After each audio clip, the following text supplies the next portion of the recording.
Hello everyone, my name is Dinesh and today we are going to discuss something about various type of the things which you should do, okay, during that exam or before the exam, the things which you should revisit, okay, the things which you should revisit, revise, or you can say is revise during this time. Students ऐसे होते हैं कि वो ऐसे करते हैं कि जब रिजल्ट लगेगा अगर मैं क्वालिफाई होऊंगा तभी मैं पढ़ूंगा, वरना मेरी पढ़ाई वेस्ट चली जाएगी, राइट। सो ऐसा जनरली ऐसा नहीं करते हैं, लेकिन अगर किसी से चलो बाई चांस हो ही गया, ऐसी चीज़ किसी से हो ही गई, तो फिर क्या करना चाहिए, राइट। सो क्या करना चाहिए, what are the important things that you should not miss at all, okay. You cannot afford to miss these things that I am going to tell you in this video lecture, okay. I am going to tell you the checklist, right, the checklist, important checklist for ASDS, number 1. Number 2, the things which you should do for the current affairs. Some students are very much anxious over some of the current affair topics, okay. So they ask about whether they should go for the NABARD bankable project or not. NABARD bankable projects are very much important, I understand those things, okay.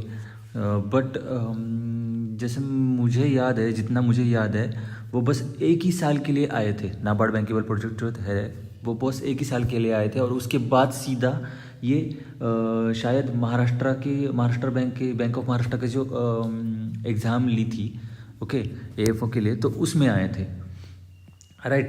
Bank of Maharashtra की AFO वाले exam में आए थे। उसके बाद या फिर उसके पहले उस दोनों एग्ज़ाम के बीच में कोई कभी आए नहीं है, okay. And IBPS always love to surprise you with something else. So जब महाराष्ट्र AFO में लोग एक्सपेक्ट कर रहे थे कि सिंपल सिलेबस पे क्वेश्चन आने चाहिए, तो उस वक्त IBPS ने डाल दिए वो बहुत सारे करंट अफेयर वाला data, okay. So this type of things happen, but जो महाराष्ट्र जो बैंक का जो एग्ज़ाम था उसमें निगेटिव मार्किंग नहीं था, okay. There was no negative marking in this exam. So the thing was fixed, okay, कि उसका पेपर जो है वो थोड़ा सा डिफ़िकल्टी आएगा, और पेपर के डिफ़िकल्टी लेवल बढ़ाने के लिए वो कुछ भी कर सकते हैं, मतलब आउट ऑफ सिलेबस भी डाल सकते हैं, राइट। कभी कभी होता है, ऐसा है कि प्रीलिम जो होता है वो बहुत ही ज़्यादा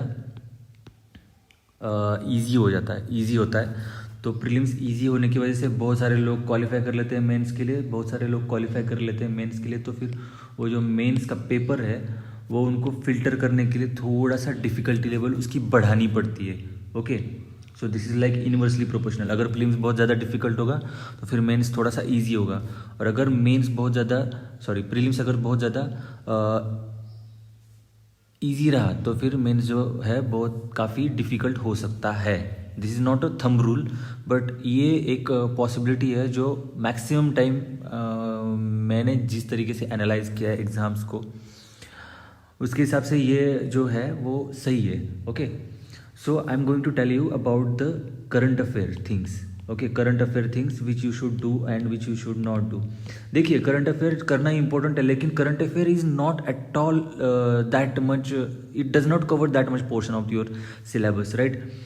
सो करंट अफेयर को समझिए, मैक्स टू मैक्स 15 क्वेश्चन आ गए, राइट, 15 क्वेश्चन आ गए, लेकिन बाकी के जो 45 क्वेश्चन है वो तो आपके प्लेन सिलेबस से आने वाले हैं, राइट, वो तो आपके प्लेन सिलेबस से आने वाले हैं। So you should concentrate on the maximum part. जब ये बहुत ही ज़्यादा कम ये रह गया है, कम टाइम रह गया है, उसमें मैक्सिमम जो है वो बस आप जो है आपका जो मेन सिलेबस है, ओके, एग्रीकल्चर का, उस पर फोकस करना चाहिए। और जो करंट अफेयर का जो पार्ट है उसमें बस चेकलिस्ट भी अगर आपने कंप्लीट कर दी ना ये वाली, तो उसमें से कम 5 क्वेश्चन तो आराम से आपको आ जाएंगे, ठीक है। आपने अगर ये करंट अफेयर वाले को इसमें से अगर आपने ये चेकलिस्ट भी जो मैं बताने वाला हूँ वो चेकलिस्ट भी आपने कंप्लीट की, तो उसमें से आपको 5 क्वेश्चन तो आराम से आ जाएंगे, ठीक है। कम से कम 5 क्वेश्चन, 15 या 20 में से 5 क्वेश्चन तो आपको आराम से आ जाएंगे, राइट। तो ये जो है बाकी का जो पार्ट है पूरा का पूरा आपको फोकस करना है बस एग्रीकल्चर पे। That is the most important thing, right. So इसमें करंट अफेयर की चेकलिस्ट स्टार्ट करते हैं हम, ठीक है। करंट अफेयर्स में आपको क्या क्या करना चाहिए और क्या क्या क्या क्या कौन कौन सी चीज़ें ऐसी है जो करंट अफेयर्स में बहुत ज़्यादा इम्पोर्टेंट है। Number 1 is important schemes. Okay, जो मैंने जो है वो ACC का जो वाधवा सर है उनका जो मैगजीन आता है, ओके, एग्रीकल्चर कोचिंग चंडीगढ़ का जो मैगजीन आता है, तो उसमें से बहुत सारी जो भी सारी स्कीम्स दी है उन्होंने, ठीक है, वो मैंने पढ़ी थी, ठीक है। तो वो वाली जो स्कीम्स है, वो जो स्कीम्स वाला पोर्शन है वो बस कर देना, वो वाली मैगजीन ले लेना, उसमें से बस वो वाले जो स्कीम्स है वो स्कीम्स वाला पोर्शन कंप्लीट कर देना, ठीक है। तो स्कीम्स वाला पोर्शन कंप्लीट करने के बाद नंबर 2 आता है आपका वो जो MSPs for every crops, okay. उसके बाद आता है आपका MSPs, ओके। वो जो सारे के सारे क्रॉप्स है, जो खरीफ या फिर रबी दोनों टाइप के क्रॉप्स, तो दोनों क्रॉप्स के लिए जो आपको कंप्लीट करना है सबसे पहले वाला पार्ट ये है कि वो MSP वाला, ठीक है। तो उसके बाद MSP के बाद आपको करना है जो लाइव स्टॉक सेंसस है, ठीक है, जो लेटेस्ट वाला लाइव स्टॉक सेंसस है, उसके हिसाब से कि समझो कोई किसी जानवर की पॉपुलेशन बढ़ गई है, कम हो गई है, ओके। सो कौन से है जो मतलब बहुत ही ज़्यादा पॉपुलेशन में है, वो उसका रेशो वगैरह वो सब जो चीज़ें हैं इंपॉर्टेंट वाली वो सब कंप्लीट करनी है, ठीक है। देन आता है forest report. I am just giving you the checklist, okay, I am not giving you the data. आपको ये बता रहा हूँ मैं कि आपको करना क्या है, ठीक है। क्या पढ़ना है वो तो आपको वो जो नोट्स है ये वाले नोट्स है, फिर कोई भी नोट्स है, वो IIR टॉपर की भी मैंने देखी इस साल, वो भी अच्छी बनी है, ओके। वो ज़रा सी शॉर्ट में बना के रखी है। पिछले साल जब मैं कर रहा था तो उस वक्त और भी बहुत सारे ऑप्शंस थे, लेकिन मुझे ऐसा लगा कि ये जो मतलब इसमें जो है डेटा थोड़ा सा सिंप्लीफाई करके दिया हुआ है, इसलिए मैंने इसको यूज़ किया था, ठीक है। ये MSP हो गया, लाइव स्टॉक सेंसस हो गया, फॉरेस्ट रिपोर्ट हो गया। उसके बाद आता है प्रोडक्शन वाला डेटा, थोड़ा सा प्रोडक्शन वाला डेटा कि highest production of mango is found in which state, okay. Highest production of mango कौन सी स्टेट में आता है, highest production of sugar cane कौन सी स्टेट में आता है, राइट। ये वाली चीज़ें जो होती है वो थोड़ा बहुत प्रोडक्शन डेटा जो मेजर थिंग्स है, ओके, मेजर क्रॉप्स है, मेजर प्रोडक्ट्स है, okay. Sugar producer highest, okay. मेरा तो इंटरव्यू पता है, मेरा ये तो ठीक है सब कुछ, ये कोई भी पढ़ाई आप करोगे तो ज़्यादा वेस्ट नहीं जाएगी। मेरा मैक्सिमम इंटरव्यू जो है वो शुगर केन के ऊपर गया था। आपके एरिया में कौन से शुगर फैक्ट्रीज है वगैरह वगैरह वगैरह, वो सब चीज़ें पूछी थी उन्होंने मुझे, ठीक है। तो ये सब चीज़ें हैं। उसके बाद यहाँ पे हो गया हमारा करंट अफेयर ख़त्म, ओके। आपको लग रहा होगा कि ये बहुत ही ज़्यादा कम है, लेकिन ये काफ़ी है, मोर देन इनफ है। जो स्कीम्स है, स्कीम्स में बहुत सारा, इसमें आधी तो स्कीम्स ही आ जाएंगी, ठीक है। MSP आपको करने में थोड़ा सा प्रॉब्लम हो जाएगा क्योंकि वो याद रहने में थोड़ी सी तकलीफ होती है, लेकिन ये साल का और पिछले साल का कितने रुपए से MSP बढ़ा है कौन सी क्रॉप का, ये भी इंपॉर्टेंट होता है। तो इसलिए ये साल का और पिछले साल का दोनों साल का आपको MSP करना चाहिए, राइट। उसके बाद आता है फॉरेस्ट रिपोर्ट में भी आपकी जो मैक्सिमम एरिया ऑफ फॉरेस्ट है, कौन सी स्टेट में होता है, कौन सी जगह पे कौन सा कितना एरिया है, वो सब चीज़ें करनी है, राइट। सो ये हो गया करंट अफेयर्स का। करंट अफेयर में बस इतना कर दो, 5 चीज़ें कर दो, इसमें से आपको 5 नहीं कम से कम 3 मार्क भी आ गए ना तो ठीक है, मोर देन इनफ है, राइट। बाकी के ये जो 45 क्वेश्चंस है इस पे ज़्यादा ध्यान फोकस करना है, इसमें जब से ज़्यादा एक्सेलेंस लाने की कोशिश करनी है, क्योंकि वो आपको पता है कि उसमें से आने वाला है। जो हमको पता नहीं है उस पर कॉन्सेंट्रेट करने से अच्छा है कि जो आने वाला है या फिर जो है उस पर ज़्यादा कॉन्सेंट्रेट करें, राइट। सो ये जो हो गया वो उसका हो गया। और बाद में मैं आपको बताऊंगा कि जो डेयरी साइंस है, ठीक है, ये करंट अफेयर का हमने कंप्लीट कर दिया है। अभी मैं आपको बताऊंगा कि डेयरी साइंस जो है, या फिर लाइव स्टॉक, आप कुछ भी बोल सकते हो उसको, लाइव स्टॉक बोल सकते हो, ओके, डेयरी बोल सकते हो। एक इतने लोगों का लाइव स्टॉक में आएंगे कैटल्स एंड बफेलोज, ठीक है। नंबर 2 आएंगे शीप एंड गोट, ठीक है। सबके लिए कॉमन थिंग्स है, कॉमन चेकलिस्ट है, ओके। सबके लिए इतनी चीज़ें जो है वो करनी है, टॉपिक्स और सब टॉपिक्स उसके वो देखने हैं। पिग्स, बाद में आएगा पोल्ट्री, ठीक है। सो इन सब का आपको क्या करना है, इन सब के आपको जो इंपॉर्टेंट टर्मिनोलॉजीज है, फर्स्ट ऑफ ऑल टर्मिनोलॉजीज ठीक है। ये टर्मिनोलॉजी जो है वो आपको मिल सकती है, देखिए ईगल के बुक में, ईगल पब्लिकेशन का एक बुक है, उस वो वाली बुक में जो है वो ये सारी टर्मिनोलॉजीज आपको इजीली मिल जाएंगी, ठीक है। उसके बाद आएगा ब्रीड्स, ओके, जो डिफरेंट डिफरेंट ब्रीड्स है सबके, लाइफ स्टॉक में कैटल्स के ब्रीड्स, ओके, बफेलो के ब्रीड्स, शीप के, गोट के ब्रीड्स। शीप के ब्रीड्स में आपको ये देखना है कि वो जो उसमें होता है ईस्टर्न, नॉर्थ ईस्टर्न, ये टाइप के जो ब्रीड्स है उसमें मतलब वो कैटेगरीज दी हुई है, वो जो इसकी है, there are the categories given in this thing, okay. Life stock में आपको देखना है काऊ के बारे में अगर आपको देखा जाए तो फिर उसमें देखना है कि डेयरी पर्पज़ वाली ब्रीड कौन सी है, और डेयरी पर्पज़ वाली ब्रीड जो है बस 2-3 ही है, 2-3 का जो आपको मिल्क यील्ड याद रखना ज़्यादा डिफिकल्ट नहीं जाएगा, ओके। उसका मिल्क यील्ड याद रखना है। नंबर 2 उसका लैक्टेशन पीरियड याद रखना है, लैक्टेशन पीरियड। एंड देन वो जो पीरियड होता है वो इंटर काल्विंग पीरियड, ओके, 2 काल्व्स के बीच में का जो पीरियड होता है वो बस याद रखना है, ओके। ये मिल्किंग काउ या फिर डेयरी एनिमल्स के लिए, ठीक है। बाद में आएंगी बफेलो आएंगी, और बफेलो का बस क्या करना है, हर बफेलो का इंपॉर्टेंट कैरेक्टर्स, जैसे कि वो एक कोई तो कॉपर कलर की जो बफेलो होती है, ठीक है। बाद में उसके जो सींग होते हैं वो सींग के हिसाब से, हॉर्न्स के हिसाब से, ठीक है। उसके टिट्स का शेप होता है उसके हिसाब से, किसी के फनल शेप्ड टिट्स वगैरह वगैरह, वो सब चीज़ें जो है वो बस आपको मेजर कैरेक्टरिस्टिक्स याद रखनी है, ठीक है। ये जो इसमें है जो उसमें, ठीक है। उसके बाद आता है पोल्ट्री में भी ऐसी कैटेगरीज है कुछ तो, ठीक है, कैटेगरीज है। उसका बाद आएगा उसका हाउसिंग, उनका हाउसिंग जो है floor space requirement, okay, floor space requirement plus उसके systems of housing, intensive, semi intensive, okay, वो टाइप के थिंग्स। पोल्ट्री में भी अलग है, लाइव स्टॉक्स में भी अलग है, ठीक है, ये सब चीज़ें हैं। फ्लोर स्पेस इसमें भी होता है जो मतलब डिफरेंट इसके हिसाब से फ्लोर स्पेस दिया हुआ है, this is important, systems are important. Housing में बस इतनी ही चीज़ें इंपॉर्टेंट है, हर सिस्टम के जो मतलब आपको एकदम से याद आ जाएंगे कि सेमी इंटेंसिव में क्या होता है, इंटेंसिव में क्या होता है। फ्लोर स्पेस जो है वो काऊ के लिए कितना होना चाहिए, ओके, बफेलो के लिए कितना होना चाहिए, बफेलो का कुछ ज़्यादा है नहीं लेकिन काऊ के लिए, और वो जो पोल्ट्री है, पोल्ट्री का और काऊ का floor space is very much important, okay, poultry और काऊ का floor space is very much important. Then आएगा आपका ब्रीडिंग सिस्टम, ओके, देन आएगा ब्रीडिंग सिस्टम। ब्रीडिंग सिस्टम्स में भी आपको देखना पड़ेगा कि कौन कौन से ब्रीड का कौन कौन सा सिस्टम है। वो कैटल में हम जब आई गेस 2 साल पहले एक आया था क्वेश्चन ब्रीडिंग पे, right, that question was very much like, इतना इजी क्वेश्चन था वो, लेकिन बहुत सारे लोगों का मिस हो गया क्योंकि उन्होंने पढ़ा ही नहीं था, उसको एक बार देखा भी नहीं था, ठीक है। So you should look out for that, right. कुछ तो लाइन ब्रीडिंग कुछ तो था क्वेश्चन, ओके, लाइन ब्रीडिंग पे कुछ तो क्वेश्चन आया था, लाइन ब्रीडिंग किस किस में होती है, ऐसा कुछ तो था, ठीक है। उसके बाद we will see that different diseases and pest अगर है तो, ठीक है, डिसीज एंड पेस्ट, ये सब चीज़ें देखनी है हमको।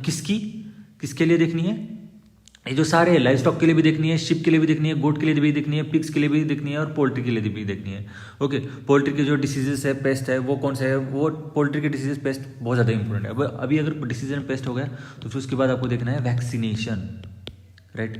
Vaccination is even more important for all those things, right. तो ये जो सारे के सारे टॉपिक्स है उसके लिए वैक्सीनेशन भी बहुत इंपॉर्टेंट है। ये जो सारे के सारे मतलब सारे एनिमल्स है उसका वैक्सीनेशन शेड्यूल, कौन सी वैक्सीनेशन होनी चाहिए, ठीक है। और वैक्सीनेशन जो है वो वैक्सीनेशन का मोड पोल्ट्री में इंपॉर्टेंट है, ठीक है। जैसे कि वैक्सीनेशन का मोड जो है मतलब कैसे कि उनके आँखों में से देते हैं through the eyes, okay, given orally given, through the eyes given, ये सब चीज़ें जो है वो पोल्ट्री में उसका मोड इम्पॉर्टेंट है, ठीक है। एक साल था जब एक वैक्सीन के बारे में पूछा था उन्होंने, रानीखेत डिसीज़ का कोई तो वैक्सीन पूछा था, शायद उसका आंसर था लसोटा, लेकिन मैंने ये वैक्सीनेशन के बारे में पढ़ा ही नहीं था, या फिर कोई मतलब उसके बारे में कुछ देखा ही नहीं था, तो उस वक्त मेरा वो क्वेश्चन रॉन्ग हो गया था। ठीक है, सो इतना इजी, लेकिन पता है आपको ये बहुत ही ज़्यादा इजी है। अगर आपने पोल्ट्री पढ़ा है तो फिर आपको इमीडिएटली याद हो जाएगा कि रानीखेत का डिसीज क्या है, रानीखेत पे क्या कोई तो वैक्सीन है जो उसका नाम होता है लैसोटा। ओके, मैंने वो रॉन्ग कर दिया था, ऐसे हुआ था वो उस वक्त। सो आपको ऐसा बिल्कुल भी नहीं करना है, आपको बस मैक्सिमम जो कवरेज है वो कर देना है। ठीक है, हर जगह पे जो इम्पोर्टेंट थिंग्स है वो सब आपको कंप्लीट करनी है, बस हो गया। ठीक है, उसके बाद हम आते हैं एक लास्ट वाला पार्ट, फॉरेस्ट्री के। फॉरेस्ट्री में आपको क्या क्या करना चाहिए और क्या क्या नहीं करना चाहिए। ठीक है, इसमें कुछ रह गया क्या हमारा, यस फिशरी रह गया इसमें। ठीक है, फिशरी रह गया। फिशरी में आपको क्या करना है,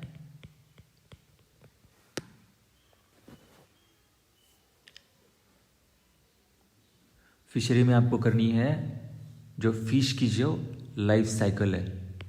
ठीक है, फिश की जो लाइफ साइकिल है, फिश की लाइफ साइकिल जो है उसमें क्या क्या आएगा। फिशरी करने के लिए देखिए हमारे पास ज़्यादा टाइम होता नहीं है, तो फिर उसके लिए हमको क्या करना होता है, बस उसमें ईजिली फिल्टर आउट करना होता है। फिशरी की जो नोट्स भी आती है वो बहुत बड़ी बड़ी तगड़ी तगड़ी नोट्स आती है, फॉरेस्ट्री की भी बहुत तगड़ी तगड़ी नोट्स आती है, तो उसमें से बस हमको बहुत ज़्यादा फिल्टर करना है। जो इंपॉर्टेंट थिंग है, जो फिर जो बहुत ही बड़ी ज़्यादा मेजर चीज़ें जो है आपको पता होनी चाहिए। समझिए अगर आपका पोस्टिंग अगर ऐसे कुछ तो जामनगर या फिर पोरबंदर जैसे इलाके में हो गया, ठीक है, जहाँ पे फिश का बहुत ज़्यादा ये चलता है, तो फिर वहाँ पे आपको मेन मेन चीज़ें पता होनी चाहिए, बस उसके लिए जो है ये क्वेश्चंस आते हैं। ठीक है, फिशरी में से तो फिशरी की जो लाइफ साइकिल है उसमें से एग्स ओके, हैचलिंग वगैरह, जो पूरा अडल्ट तक, फिंगरलिंग वगैरह जो अडल्ट तक जाता है, वो वाला लाइफ साइकिल आपको याद होना चाहिए कि कितने दिनों में एग्स जो होता है वो कौन सी स्टेज में होते हैं। बाद में वो हैचलिंग जो है वो कितने दिनों तक रहता है, वो स्पॉन जो है कितने दिनों तक रहता है। ओके, अडल्ट कितने दिनों तक हो जाता है। उसके बाद पॉन्ड्स के टाइप्स है, 3 टाइप है, nursery, rearing and stocking ponds, ऐसे कुछ तो। ठीक है, तो फिर वो देखना है।